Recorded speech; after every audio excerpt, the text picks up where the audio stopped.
A za děcka 3, 2, 1, 5, 6, 8.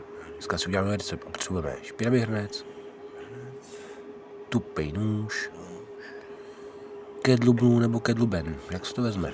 Ale podle mě jenom se říká kedluben podle vzoru buben. Tím to jasné, takže kedluben. Ale hlavně potřebujeme štípačka na kurva, takže moment. Tak, nechty jak princezna. Čum na to. Perfektní. Dál potřebuje hnědý párky z pravý žitečí soji. Jo. Hnědý. Žádný zelený. Nejsme tady na semaforu, vole. Jo. Zelená znamená jeď. Jako, hele. Víš co? Jak bych ti to řekl?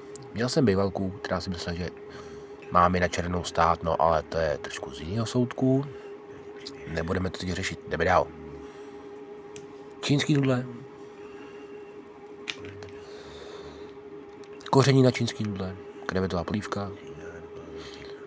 Cígo na dlouhý chvíle a zapik.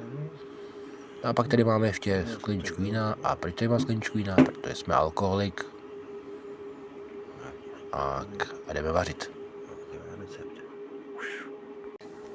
Párky máme nakrájení, osmažení samozřejmě na olíčku z té čínské polívky.